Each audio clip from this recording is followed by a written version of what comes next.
Hola, muy buenas tardes, estimados televidentes y radioyentes. Iniciamos ya nuestra mesa redonda informativa, que hoy va a hablar de mujer, y de mujeres está llena nuestra mesa redonda. Hoy vamos a hablar de mujer y derechos humanos en Cuba, a propósito de la presentación ante el Comité por la Eliminación de todo tipo de discriminación contra la mujer en Ginebra, donde Cuba presentó su informe, un ejercicio periódico que hacen Naciones y del que vamos a tener detalles hoy con la presencia aquí de una parte de la delegación cubana integrada por destacadas mujeres de nuestro país, entre ellas la ministra de Justicia de Cuba, María Esther Reus González, quien nos acompaña, Teresa Amarelle Bogué, que es la secretaria general de la Federación de Mujeres Cubanas, también Olga Lidia Jones Morrison, vicepresidenta del Tribunal Supremo de Justicia, Tribunal Supremo Popular, y Claudia Pérez Álvarez, especialista de la Dirección de Asuntos Multilaterales del Ministerio de Relaciones Exteriores de nuestro país. Los invitamos a estar al tanto de esto, de lo que no siempre se habla, no en profundidad, qué fue a hacer Cuba en Ginebra ante esta comisión o comité que analiza o le da seguimiento a las políticas en relación con la mujer y por la eliminación de todo tipo de discriminación. Entérese en nuestra mesa redonda, acompáñenos. Pero como es habitual, antes de entrar en materia del contenido fundamental de nuestra mesa, yo les propongo ir a la noticia del día. Tiene que ver con el 19 de julio. El 19 de julio de 1979 llegaban al poder en Nicaragua los guerrilleros sandinistas. Se establecía otro gobierno revolucionario en la región. Hay que recordar que fue bajo las grandes presiones del imperialismo, de todo tipo de guerra sucia, hasta el año 1990, en que se perdió el Estado en el poder sandinista y regresaron 16 años después, en que el neoliberalismo había hecho sus estragos. Hoy están celebrando el 34 aniversario de la Revolución Sandinista y yo les propongo ver un material preparado por Bernardo Espinosa del Sistema Informativo de la Televisión Cubana a propósito de este aniversario que se está celebrando hoy a todo tren en la hermana República de Nicaragua.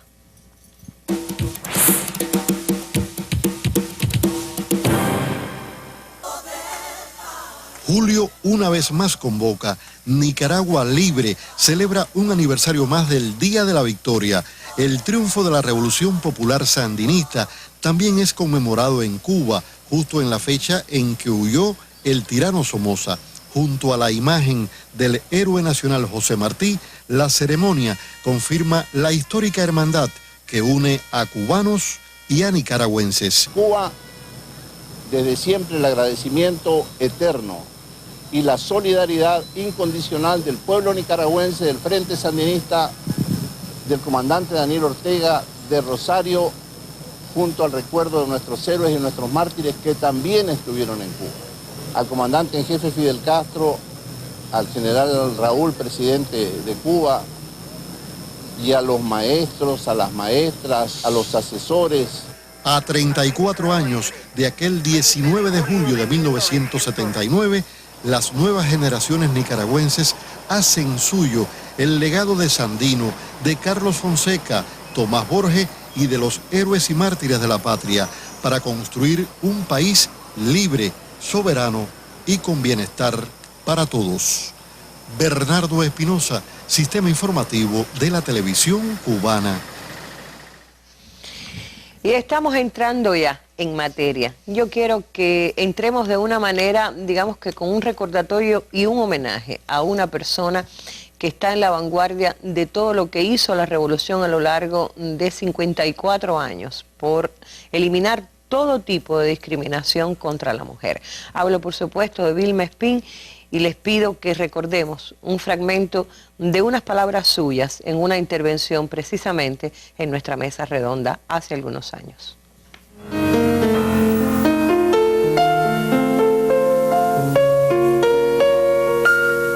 Nada me emociona más que las palabras de una mujer mayor, negra, de pelo blanco, que en una esquina se me acercó y con su mirada noble me dijo: gracias por hacerme persona. Le contesté: gracias a la revolución. Y son muchas los que vivieron aquel tiempo con plena conciencia, que hoy tienen plena conciencia de cuánto han crecido desde entonces y también de cuál hubiera sido su destino, el de sus hijos, el de sus familias, si no hubiéramos tomado el camino que tomamos hacia el socialismo, conscientes de que hoy serían el de nuestras amigas de América Latina, ese destino, de África, de muchos países de Asia, de las que son pobres en los países desarrollados, como consecuencia de la globalización neoliberal, que hoy suma en la pobreza o en la indigencia a más de las 2/3 partes de la población del planeta, afectando cruelmente a la mujer. Se hizo el patrón de un mundo mejor, de paz y justicia. Con tus manos tejiste las hebras de valor en la guerra y de amor a la vida. De tu voz se tomó la medida de decir un te quiero, de gritar patria o muerte. De tu risa tendremos la suerte de tenerla por siempre, madre combatiente amiga. Una metáfora quiere. Bueno, un pequeño recuerdo a una grande del gran trabajo que se hizo en la historia de Cuba a lo largo, decía, de 54 años, hasta convertir en algo muy natural los derechos de que disfrutamos las mujeres cubanas. Por eso yo creo que al presentarse como jefa de la delegación cubana, al presentar los informes de Cuba ante el Comité sobre la Eliminación de la Discriminación contra la Mujer en Ginebra el pasado 9 de julio, la ministra de Justicia decía que tenía el honor de presidir la delegación cubana. Cuando se va a hablar de la mujer en cualquier escenario, creo que se puede hablar con certeza de honor y de orgullo al presentar y hablar de estos temas. De todas maneras, me parece, ministra, que sería importante hablar un poquito de qué cosa es la convención, qué es el comité, el CEDAW que le llaman según las siglas en inglés, qué es el ejercicio periódico ese y por qué va Cuba a presentarse ante ese informe, si es que hemos sido enjuiciados por discriminación de la mujer o esto corresponde a todos los países del mundo. Me gustaría un poquito una explicación en torno a esto. Sí, muy buenas noches a los televidentes que nos acompañan. En efecto, es un honor para cualquier mujer cubana representar al país ante un ejercicio como este. Y es evidente que debemos comenzar por explicar qué significa la convención. Esta convención es sobre la eliminación de todas las formas de discriminación contra las mujeres. Es una convención que se adoptó en el año 1979 por la Asamblea General de las Naciones Unidas. Es un tratado internacional de derechos humanos, pero que protege de forma especial los derechos fundamentales de las mujeres. Esta convención cuenta con un apoyo universal, ya que más de 180 países son estados parte de ella, y contiene los principios claves para asegurar la igualdad entre hombres y mujeres y una serie de medidas que los estados partes deben tener presente cuando elaboran sus políticas, sus programas, incluso sus legislaciones, todas encaminadas a eliminar la discriminación de la mujer. Tenemos que decir que esta convención, que tiene 30 artículos, pues abarca en ellos un grupo de contenidos vinculados estrechamente a la protección de las mujeres en su integridad física, la no discriminación. Y para ello, bueno, pues convoca a los países a que tengan un respaldo jurídico en cuanto a las condenas a estas formas discriminatorias que se pudieran aplicar contra la mujer.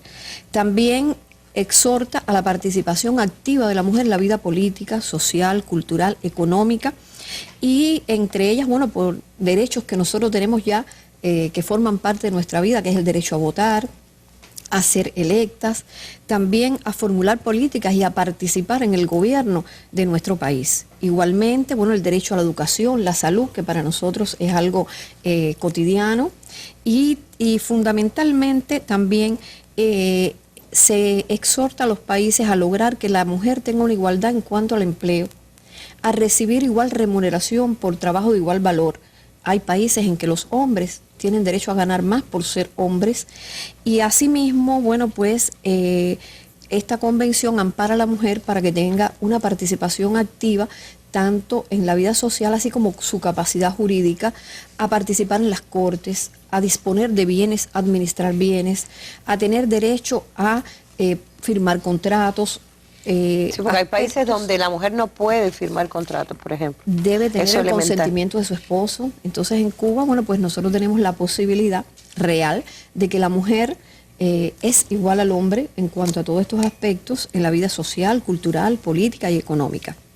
O sea, hay una igualdad ante la ley en mujeres y hombres.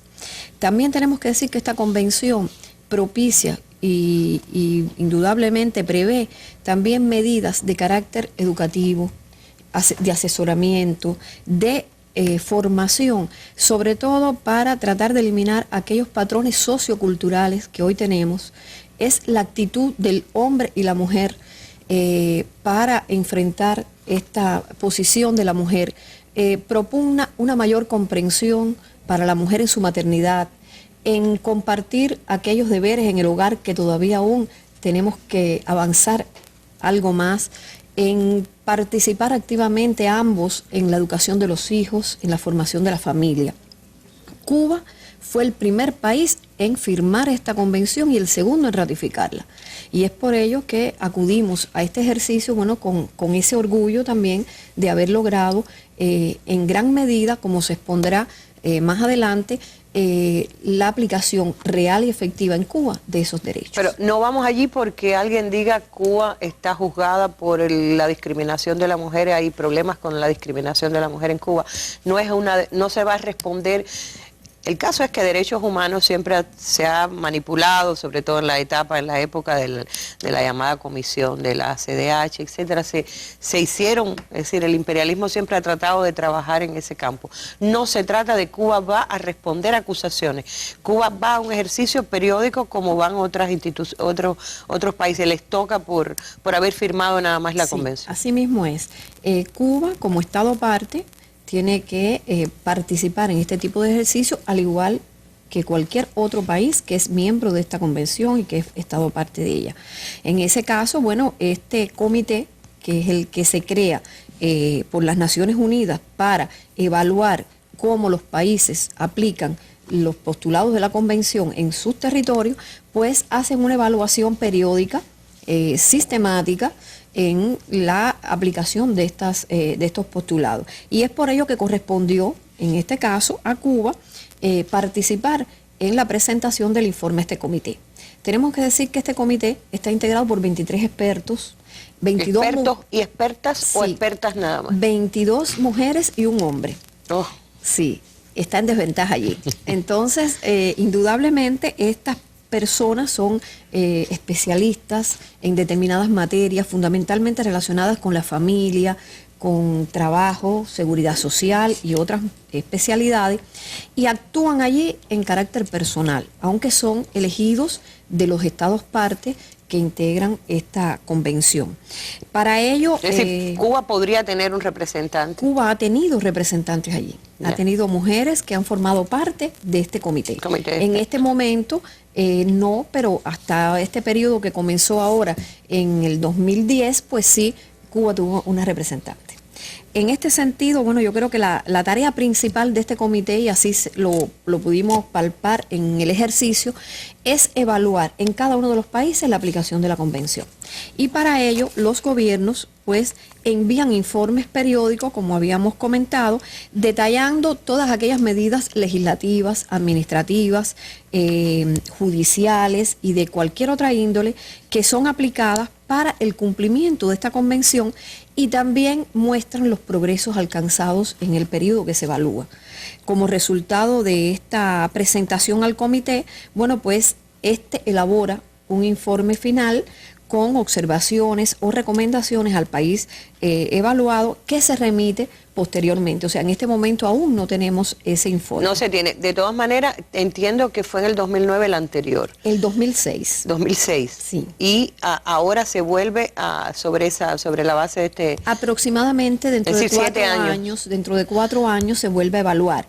Y en este caso, bueno, pues Cuba ya ha presentado varios informes, el último fue el 2006, correspondió ahora el 2013, y esas sugerencias o recomendaciones serían evaluadas en el próximo informe cuando corresponda. Claro. Gracias, ministra. Sí. Eu tenho uma identificação muito personal com eles, porque também estuve injustamente encarcelado muito menos tempo, durante 4 anos. Esta gente estava combatendo o terrorismo e terroristas são os do governo dos Estados Unidos e eles merecem ter a liberdade. Eu diria, como repito isso, que o livro é a liberação simbólica de los sim e agora temos que dar o passo para a efetiva liberação. A batalha por Cuba, hombre, é a batalha permanente de todos nós outros que amamos a América Latina e amamos a liberdade. Ou seja, não podemos de nenhuma maneira deixar que Cuba perca todas as conquistas hechas em estes 54 anos. Espero que os cubanos tenham consciência que em 60 anos de quartel Moncada, todavia, ahora sim, empieza a revolução. Usted lo vio aquí, en la Mesa Redonda.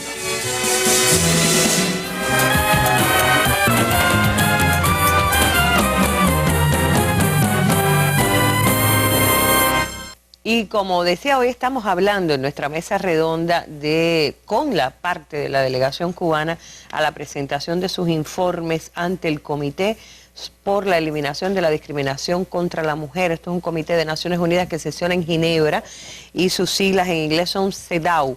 Es contra todas las formas de discriminación contra la mujer. Ahora, como nos decía la ministra, causa orgullo, es un honor realmente representar a Cuba por la larga historia de trabajo a favor de los derechos de la mujer, pero uno se pregunta, en el discurso ante este comité, la ministra decía que los logros en la materia de lucha por la eliminación de todo tipo de discriminación contra la mujer son sobresalientes en el caso de Cuba, y yo me preguntaba, es decir, esta afirmación tiene que ser mostrada o argumentada en el comité. Creo que Olga Lidia puede hablarnos un poquito de los argumentos para sostener esta afirmación de que son excelentes los logros de Cuba. Gracias, Ailín. Buenas noches a todos los televidentes. Bueno, tal y como decía la ministra, el ejercicio tiene una peculiaridad que usted muestra los avances del país en la aplicación de la convención desde la evaluación que le antecedió, que como ella especificaba fue en el año 2006. Eso imponía entonces hacer una reflexión de lo acaecido en el 2006 hasta la fecha, porque me parece importante hacer esta aclaración, porque hablar de los logros de la mujer cubana desde el año 1959 en que triunfa la revolución, pues por sí mismo sería un ejercicio. Por lo tanto, allí la delegación, que no pudimos en ningún momento sustraernos de todo lo que había pasado con la mujer cubana, y que nuestra presidenta insignia ahí lo acaba de ejemplificar muy bien en el inicio de la mesa, pero nos limitamos cuantitativamente, en lo fundamental, a hacer un balance de lo acontecido del 2006 hasta la fecha. Son indiscutibles los logros que Cuba podía exhibir, incluso fueron reconocidos por las expertas en muchas de sus intervenciones. La ministra reflexionaba, siguiendo sus ideas de nosotros tenemos, las mujeres cubanas hoy tenemos derechos incorporados con los que prácticamente nacemos y ya nos creemos, y de hecho lo tenemos incorporado a nuestra vida, como son el derecho a la salud gratuita, el derecho a la educación y otros de los muchos derechos, el acceso a la justicia por sí, que para no todas las mujeres del mundo discurre igual. Por lo tanto, en esos logros que Cuba podía exhibir, como por ejemplo el hecho de que las mujeres hoy somos mayoría en las aulas universitarias, incluso en carreras no tradicionales como las ciencias naturales, las matemáticas y la economía, en la que se supera el 70% prácticamente de la matrícula entre todas las especialidades, fueron incluso reconocidas por las propias expertas en sus intervenciones. Ahora, yo me imagino, perdóname que te interrumpa, pero yo me imagino que debe ser muy difícil para mujeres cubanas, es decir, a lo largo de estos años son derechos que se han ido conquistando, y en la medida que Cuba ha sabido responder a esta convención, tenemos derechos, como tú decías, incorporados ya como algo natural. ¿Cómo presentar algo nuevo? Del 2006 al 2013, ¿qué pasó en Cuba? Que puede ir una delegación cubana y decir, sí, nosotros además mejoramos. ¿Cuáles serían esos argumentos al respecto? Y en respuesta también a observaciones que deben habérsele hecho en el 2006. Sí, Eileen, pareciera en un momento cuando, bueno, todas nos comunicaron que yo te diría que además de un alto honor es un muy alto compromiso con las muy, muy valiosas mujeres cubanas. Y pareciera a uno que tendría que ir a exponer al mundo algo sabido, conocido, y no. Esa realidad que nosotros vivimos en el día a día, hubo que graficarla, ponerla en número y hacerla creíble, lo cual no fue, te lo confieso, particularmente difícil porque es un hecho. Que exhibíamos nosotros en este periodo como un gran éxito, también admitido por las expertas en sus intervenciones. El hecho de que en las pasadas elecciones los escaños parlamentarios en Cuba estuvieran representados por más del 41% de mujeres, que fueran electas 2 mujeres vicepresidentas del Consejo de Estado, que el número de mujeres que integra el Consejo de Estado implica hoy el 41,9%, lo cual estamos hablando de cifras nunca antes vistas en la historia y además muy altas en comparación con otros países. También exhibíamos como un logro importante el hecho de que 10 mujeres fueran hoy las presidentas de las asambleas provinciales del Poder Popular en Cuba, y que 581 mujeres cubanas fueran presidentas de consejos populares. Eso es lo que le llaman en el lenguaje de los derechos femeninos el empoderamiento. El empoderamiento. Es decir, aumentó significativamente el empoderamiento de la mujer. Si utilizáramos el término empoderamiento, habría que ver, por ejemplo, en la rama de la salud, más del 70% de las profesionales de la salud hoy son mujeres. En la judicatura, más del 77% son fiscales y más del 76% son jueces, una profesión que tradicionalmente era de hombres, incluso en el mundo sigue imprimando los hombres. Tendríamos que ver incluso el empoderamiento no solo como el acceso a cargos políticos y a los cargos fundamentales de gobierno, que de hecho está, sino también con una amplia representación femenina en todos los sectores de la sociedad. Yo quiero afianzar una idea que también llevamos como un logro de este periodo, el hecho de la existencia de una sólida normativa en Cuba, todas las leyes que amparan estos derechos por la igualdad de la mujer. No visto solo desde lo que todos conocemos, que es el principio constitucional que establece el artículo 41 de la Constitución, que por sí proscribe toda forma de discriminación, sino también en una muy avanzada ley de maternidad que protege los derechos de las mujeres en ese sentido, un aumento considerable de las mujeres en sectores clave de la sociedad y además en un momento en que estamos en un proceso de importantes transformaciones legislativas en la que Cuba, que reafirmó y de hecho la propia historia de lo que está pasando en la Revolución Cubana lo grafica, su compromiso de acatar los postulados de la Revolución, pues en este proceso de transformaciones legislativas no son ajenos los pactos, convenciones internacionales de los que Cuba son signatarias. Están en la mirada, en tanto se adapten, por supuesto, a nuestra realidad y a lo que hoy demanda la sociedad cubana. El ejercicio se caracterizó en sentido general por poder exhibir logros concretos, cuantificables, vivos de lo que es hoy la mujer cubana. Yo quiero reafirmar, y tal vez he sido muy reiterativa en la idea, pero me parece importante que en algunos casos reconocidos por los propios expertos, que incluso en los temas de salud, educación, consideraban que estábamos exhibiendo niveles bueno, estamos propios. viendo una de nuestras vicepresidentas, estaba viéndose a Gladys Bejerano ahorita, aquí está la Contralora General, en la señal de los cargos más importantes del país también acceder mujeres, que yo creo que es de las cosas que ustedes pudieron mostrar ahora. Como no, y además para orgullo nuestro en un cargo de tanta significación para el control del Estado. Ahora tú decías, volviendo a cosas que parecen demasiado dichas, pero quizás contarle también a la gente, porque ahí se produce, no es una exposición, digamos, leída como la ministra que hizo su discurso allí, pero ustedes le hacen preguntas concretas y quizás tú puedas narrar también anécdotas en cuanto a cosas que te preguntaban en relación cómo puede reaccionarse en la sociedad cubana ante una mujer blanca o una mujer negra, si hay diferencias en el tratamiento. Me gustaría que también lo contaras un poquito, porque hay cosas que como son naturales para nosotros, nos parece que quizás lo sea en el mundo. Bueno, a ver, pareciera en un escenario de ese tipo muy difícil que tú puedas responder una pregunta, que lo hizo muy bien la ministra en nombre de la delegación, como, bueno, y una mujer negra en Cuba cuando va a parir, ¿a dónde acude?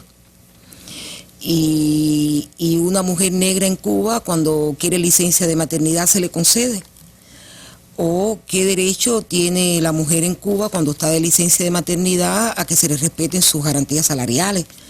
Yo decía, muy bien lo pudo responder las preguntas porque nosotros nos quedamos como diciendo, es muy sabido a dónde va el mismo hospital donde va toda mujer, con independencia del color de la piel, de su orientación sexual. No. O sea, nos estábamos preparando para preguntas de otro corte. No quiero con esta anécdota, en modo alguno, menospreciar la preparación que tenían los expertos, habían estudiado el informe, muchos han estado en Cuba y de alguna manera conoce, pero es de ese corte, de lo que nosotros en este papel, que te reitero, tenía como complejidad exhibir logros palpables, vivos, que están hoy en la sociedad, pues no nos imaginábamos que pudiera haber un desconocimiento de cuáles son esos derechos. Yo quiero apuntar, Ailín, que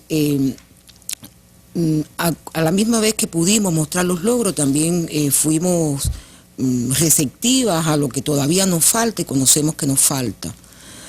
Por ejemplo. A ver, a pregunta de las expertas y en el propio discurso de la ministra al que has hecho alusión, queda claro que estamos en presencia de una obra que es perfectible. Aún hay que trabajar con más sistematicidad en algunas medidas que permitan que la convención tenga una materialización práctica a partir incluso de mecanismos ya existentes en el país. Algunas pueden tener incluso con el lenguaje de género y con todo eso también. Naturalmente, se trata, digamos, nosotros tenemos una legislación, sí, mi criterio personal, y allí compartimos todas las miembros de la delegación, una delegación que aún sigue siendo de avanzada en el tema de la igualdad de género y de la protección de los derechos de la mujer. Que creo que es anterior a la convención, es decir, Cuba tiene derechos garantizados en ley para la mujer antes de que existiera esta convención, de ahí que es la primera en firmarla en el mundo. Y la firma, la acata con total voluntad porque ya lo tenía reconocido en sus legislaciones. Y además porque es parte de la obra misma de la revolución, de su sentido de justicia social, el empoderamiento y la igualdad de la mujer. Pero te decía, esa legislación que está y que es perfectamente aplicable está en proceso de perfeccionamiento. Y en ese proceso se tiene una mirada también de adaptarla en lo que sea factible a los términos de la convención. Y eso lo pudimos decir allí, y lo pudimos decir con total transparencia de en qué momento estábamos de discusión y de análisis de cómo adaptar mejor cada día nuestra legislación a ese contexto. Ahora, en estos desafíos, en estas deficiencias que nos sirvió de mucho, que Cuba se caracteriza por una manifiesta voluntad política de su Estado de lograr la igualdad de género y el empoderamiento de la mujer. Y esa voluntad que es manifiesta, que es palpable y además que está expresada no solo en documentos legales, incluso en la palabra de nuestros máximos líderes, nosotros la sostuvimos con mucha fuerza como en este afán de vamos a hacer nuestras recomendaciones finales y vamos a seguir avanzando en el tema que nos ocupa y que ahí fuimos a defender. Bueno, yo tengo clarísimo que ustedes tampoco pueden darnos ahora demasiados detalles de cosas que están trabajando. Conozco con la discreción que trabajan las personas que hacen las leyes, porque eso también tiene que ver con su contenido que después se debate en la Asamblea Nacional. No nos corresponde enjuiciar a nosotros, sino a los legisladores y las legisladoras. Me imagino que se habló de eso, del lenguaje de género, aunque alguna gente a veces lo considera excesivo, etcétera.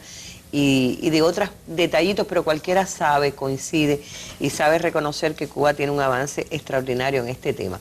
Antes de seguir hablando con la secretaria general de la Federación de Mujeres Cubanas, que ahí participa en su doble carácter de organización no gubernamental con estatus consultivo ante Naciones Unidas, que la tiene y la ganó en muy buena lid, también es la institución que representa al Estado cubano, fíjense, en temas de protección y defensa de la mujer. Pero de eso vamos a hablar en un ratico, porque ahora les propongo ver un material sobre este tema de empoderamiento de la mujer a partir del crecimiento de su representación en los órganos del poder popular. Un material que nos envía el Telecentro de Camagüey. En su oficina, Isabel González tiene un espacioso buró. Sin embargo, lo subutiliza, porque cree fervientemente que resulta imposible dirigir bien sentada siempre detrás de él. Para dirigir, nosotros en primer lugar tenemos que vincularnos con el pueblo y tenemos que caminar, tenemos que intercambiar con la población. La población tiene que vernos en los principales lugares, donde están los principales problemas tenemos que estar los principales cuadros. Es el criterio de una camagüeyana maestra de profesión, pero que desde inicios de este año se desempeña como presidenta de la Asamblea Provincial del Poder Popular en el territorio aramontino. No me gusta irme para mi casa dejando ni el más mínimo documento que no haya leído. Tengo que revisarlo, tengo que saber. Y a veces nuestros cuadros, las respuestas que dan es, lo voy a ver mañana, la semana que viene. Eso me molesta muchísimo. Las personas que más cerca están de mí saben que ese tipo de respuestas no las asimilo, no las entiendo, porque no tenemos derecho a hacer esperar a la población cuando hay limitaciones y hay problemas que está en nuestras manos poder resolver. Los inicios de Isabel en el trabajo del Poder Popular se remontan a más de 25 años atrás, una época que ella evoca como muy feliz.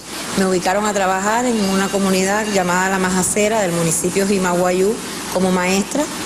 Allí me casé y allí al año siguiente fui elegida delegada del Poder Popular de esa circunscripción, la circunscripción número 5 del municipio de Jimaguayú.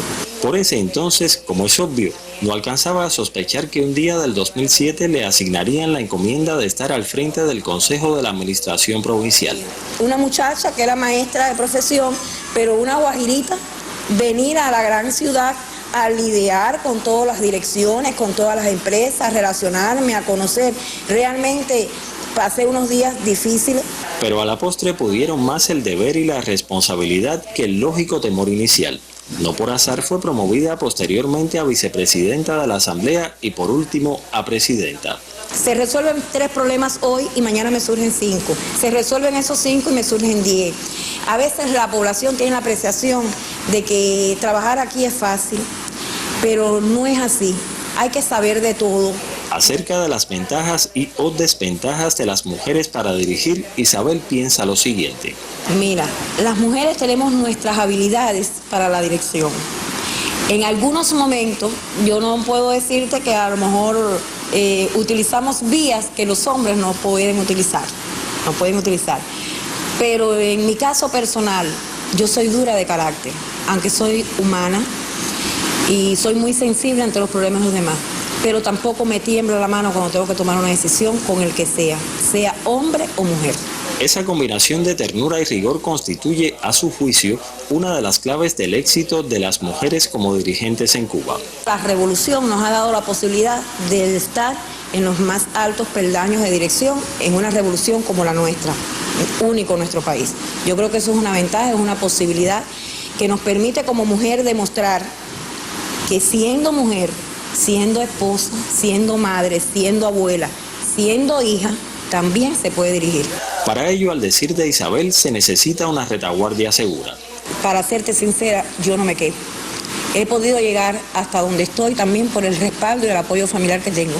Apoyo vital para afrontar un encargo que entraña sobre todo compromiso ante el pueblo camagüeyano. Y el compromiso que tengo es que no tengo derecho a defraudarlo y haré todo lo que tenga que hacer en mi vida laboral para cumplir con exactitud, con esmero, con entrega, con honestidad, con sencillez, con dedicación, la misión que tengo en mis manos. En Camagüey Oeste de Casanova, Sistema Informativo de la Televisión Cubana.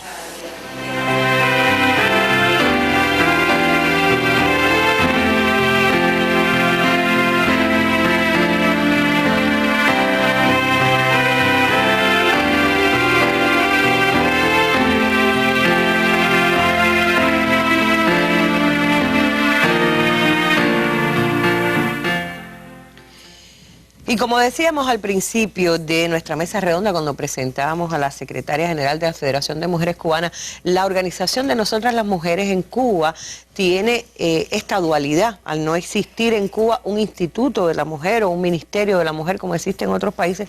Digo yo que no me corresponde responder por qué, pero yo creo que entre otras cosas no existe porque existe una organización que tiene un carácter de representación mucho más amplio. Pero eso significa una singularidad que no siempre se entiende y que se cuestiona incluso en otras latitudes.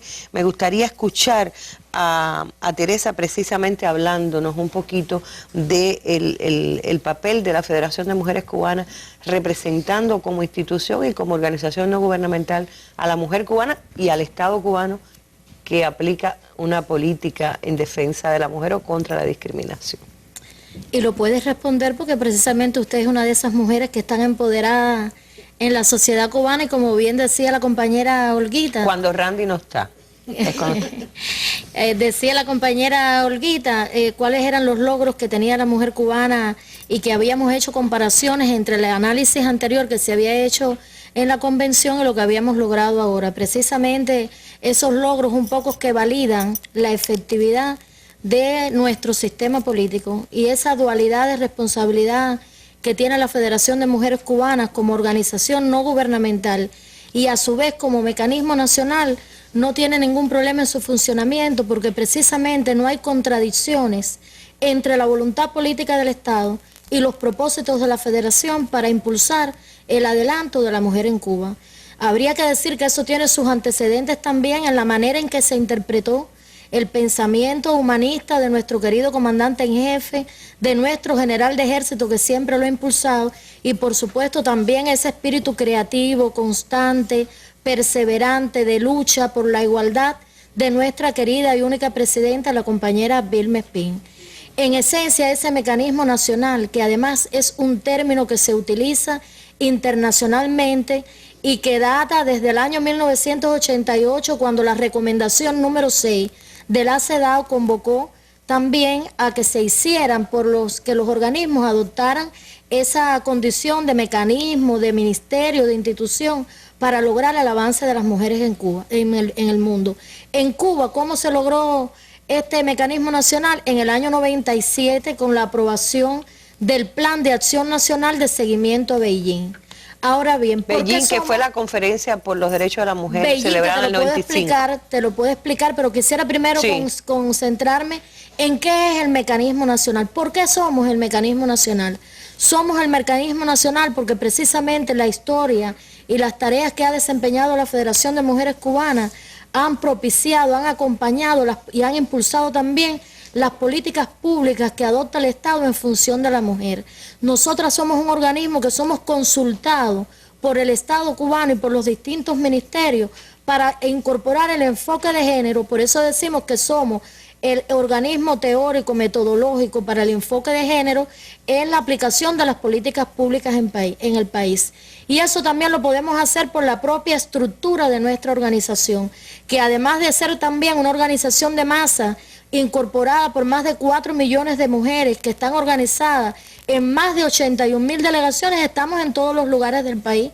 Y eso nos permite entonces no solo proponer políticas públicas, sino medir el impacto de esas políticas públicas en los avances de las mujeres, conocer sus preocupaciones, sus inquietudes. Yo creo que lo que estamos haciendo ahora con nuestro Congreso de la Federación en cada uno de las comunidades donde funcionamos y conocer esas preocupaciones y tener la posibilidad de trasladarlas, pues es sin duda una muestra de que la Federación impulsa. Ustedes le dan a los organismos la orientación respecto a las políticas de la mujer, pero al propio tiempo ustedes se nutren de esa base, decía, que son las mujeres cubanas. Es decir, yo lo que veo aquí claro es que esta dualidad que puede confundir a algunos, incluso cuestionarse por algunos, lo que hace es que es el único caso en que al mismo tiempo se presenta la institución y la representante de quienes se benefician o no, porque en otros casos va a un ministerio de otro país y expone política, pero no está la contraparte.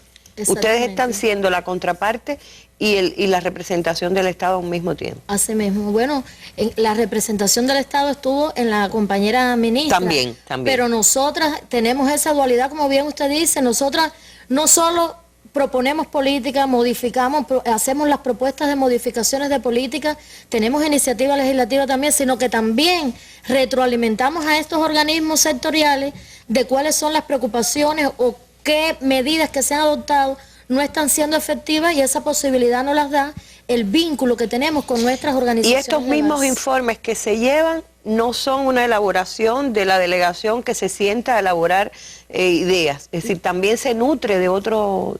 ¿De dónde fluyen los argumentos que se ponen en estos informes? Los argumentos que se ponen en los informes fluyen de los análisis que hacen los propios ministerios, los organismos, las organizaciones de masa, la sociedad civil cubana también, de cómo ellos impulsan las políticas hacia las mujeres. Pero usted hace seminario además. Nosotros le podía explicar entonces ya, a pesar de que también pudiera decirle que uno de los cuestionamientos que nos hacen, y usted nos preguntaba cuáles son las consideraciones finales, bueno, de otros momentos, una consideración final es que por qué la federación no tiene presupuesto. Bueno, los presupuestos quien los tiene son los ministerios, y no son presupuestos por separado para mujeres o hombres, son presupuestos para impulsar el desarrollo de la sociedad cubana en sentido general, porque nosotros desde la propia Constitución tenemos un capítulo incluso que aborda la igualdad. Ahora bien, yo le explicaba que este mecanismo nacional que somos nosotras se aprobó o se refrendó en el Plan de Acción Nacional.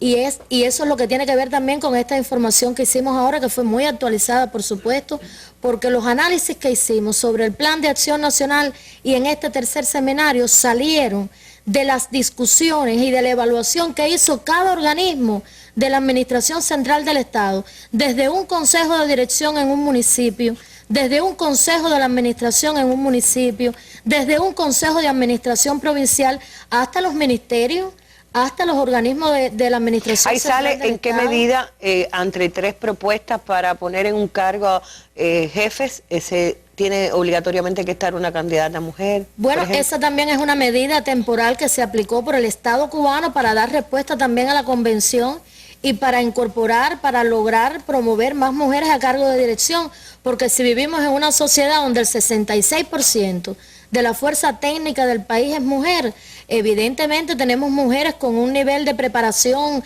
científico-técnica, además el 48% de nuestras científicas, tenemos mujeres, el 63% en las salas universitarias con suficiente preparación para ocupar cargos de dirección. Y el plan de acción de Beijing, un poquito decirte el antecedente. Sí. En el año 95 se hizo la 4ª Conferencia Mundial de las Naciones Unidas sobre la mujer. Y en esa conferencia 189 países, gobiernos de esos países, acordaron la plataforma de Beijing con un plan de acción.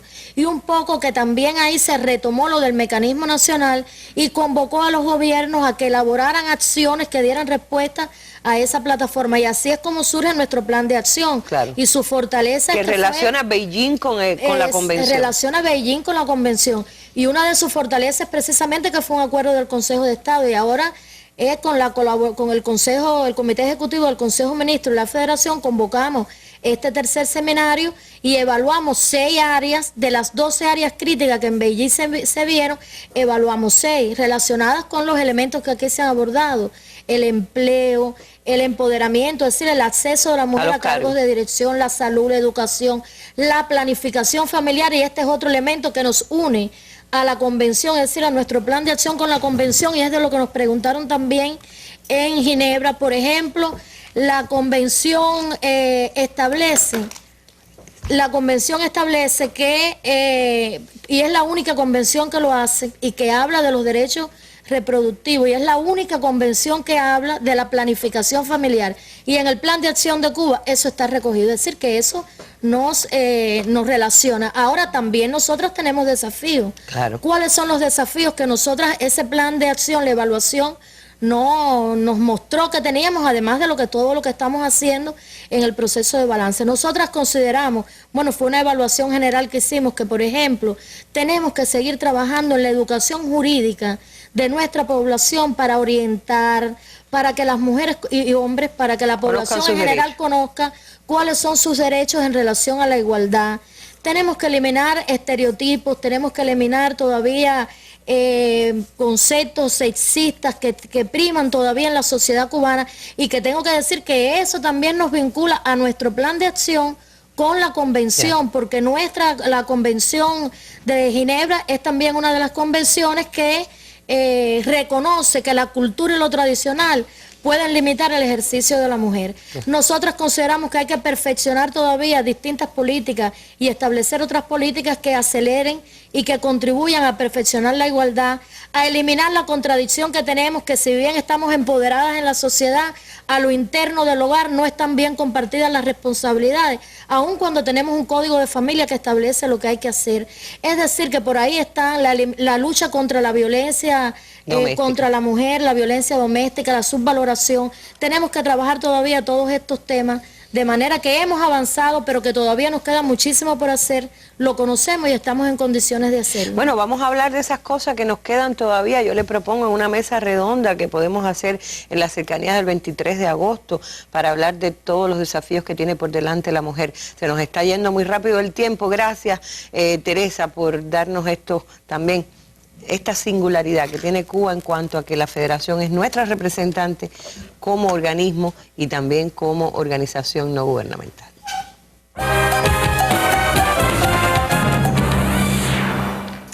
Y voy con la más joven representante de esta delegación aquí en la mesa redonda, Claudia, como representante, como especialista de la DAN, acostumbrada a la DAN, no voy a decir Claudia porque es muy joven, pero acostumbrada también a los ejercicios periódicos en Naciones Unidas. ¿Cómo impactó esta delegación? ¿Hasta qué punto también podrías decir, sentí mucho orgullo de pertenecer a una organización y a un grupo de mujeres que quedaron muy bien aquí? Digo yo, quedaron bien, bueno, parece. Yo no tengo capacidad para evaluar, pero bueno, en primer lugar saludar a los televidentes y saludarte, Arlene. Realmente fue un orgullo porque tenemos mucho que mostrar. Tuvo un impacto muy positivo el ejercicio de presentación del informe de Cuba por los propios logros que hemos alcanzado en los últimos años. De manera general, yo creo que es conocido el prestigio de Cuba a nivel internacional en Naciones Unidas. Hemos sido reconocidos en distintos mecanismos en materia de derechos humanos. Recientemente concluyó en mayo el examen periódico universal en materia de derechos humanos, donde también hubo una amplia delegación. En este caso la delegación nuestra estuvo compuesta por una inmensa mayoría de mujeres y un solo hombre. Estamos igual que el comité, que tiene 22 mujeres y un solo hombre. Pero bueno, lo más importante a resaltar es que Cuba mantiene su espíritu de compromiso con los instrumentos internacionales en materia de derechos humanos. Tenemos 42 instrumentos internacionales que hemos ratificado como Estado parte.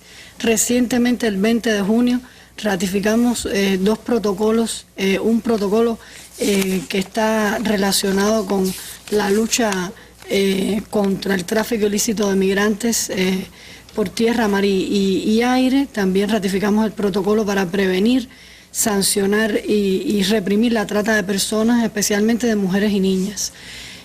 Lo que quisiera recalcar es que hubo un impacto mediático muy positivo por la presentación del informe por parte de esta delegación, que es una manera de manifestar el diálogo constructivo que siempre sostenemos con estos mecanismos de Naciones Unidas en materia de derechos humanos. Básicamente podemos ilustrar que la delegación respondió todas las preguntas que hicieron las expertas. Las expertas, por ejemplo, mencionaron el impacto del bloqueo.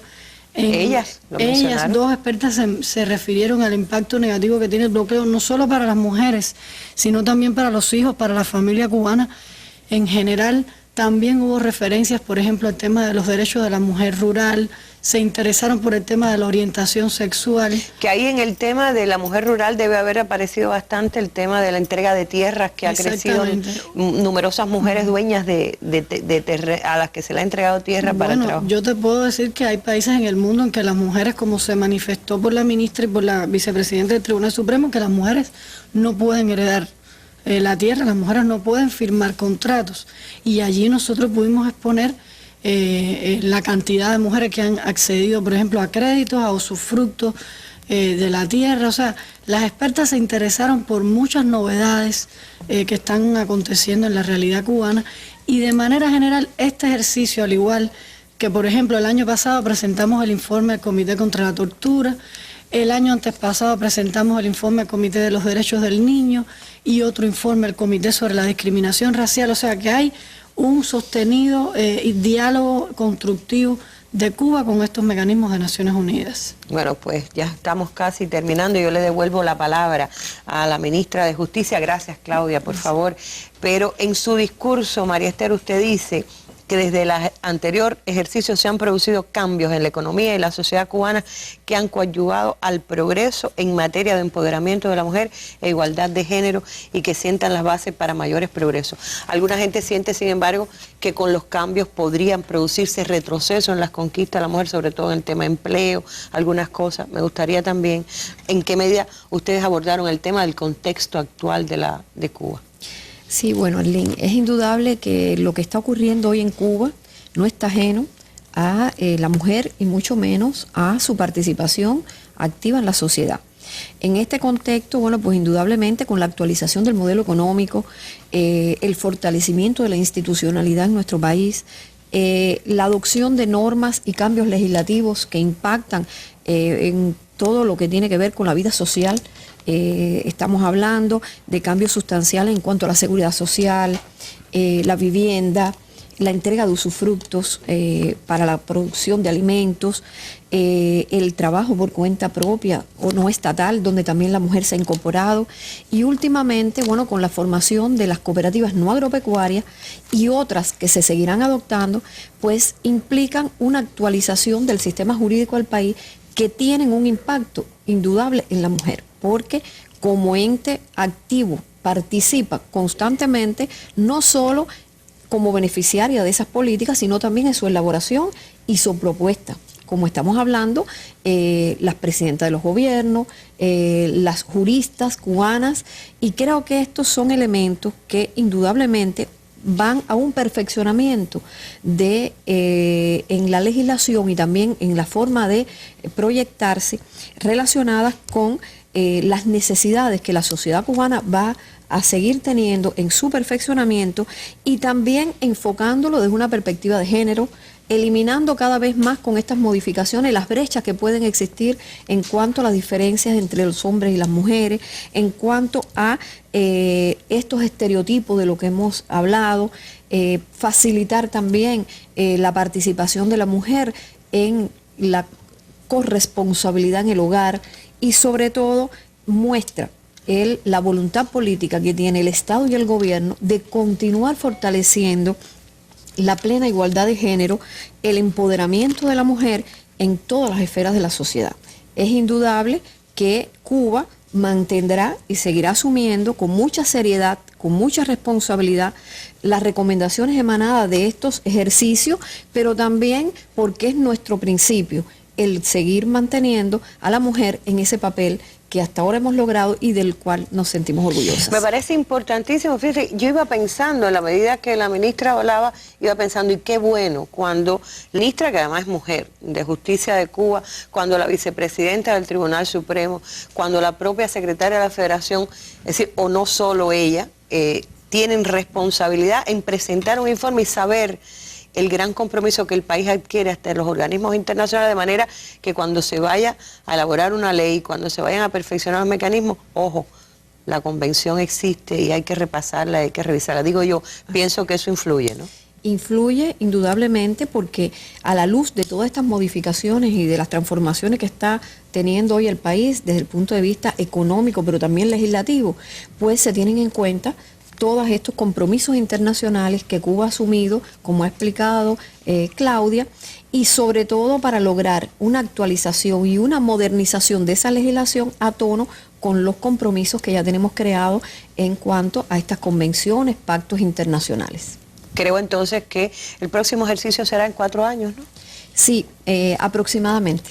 En 4 años van a tener la delegación que vaya, pues tendrá también cosas nuevas que decir, veo, por lo que nos están adelantando también en materia de leyes en defensa de la mujer, y así estamos llegando al final de nuestra mesa redonda. Les agradezco muchísimo que nos hayan actualizado. Pienso que quienes, sobre todo las mujeres que nos estén viendo y que a veces se preocupan, bueno, las nuevas modalidades, en qué medida pueden tener en cuenta los derechos que ha conquistado la mujer a lo largo de 54 años en Cuba, están evidentemente garantizados porque hay un país con leyes, con respeto a la mujer y sobre todo con observación y acoplamiento en relación con las convenciones internacionales contra la discriminación de la mujer. Gracias, Gracias por representarnos tan dignamente.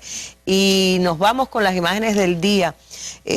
Palizas que siguen dando en las calles de España contra los que se rebelan. Hay una fuerte represión policial a manifestantes que dejó 2 heridos y 6 detenidos en España, muchas mujeres entre ellas. La represión contra las manifestaciones que tuvieron lugar ayer en varias ciudades españolas para protestar contra la corrupción. Dicen que Hilda Sala, corresponsal de Telesur, dijo que hay más de 12 personas heridas y fueron remitidas a servicios de emergencia en la capital.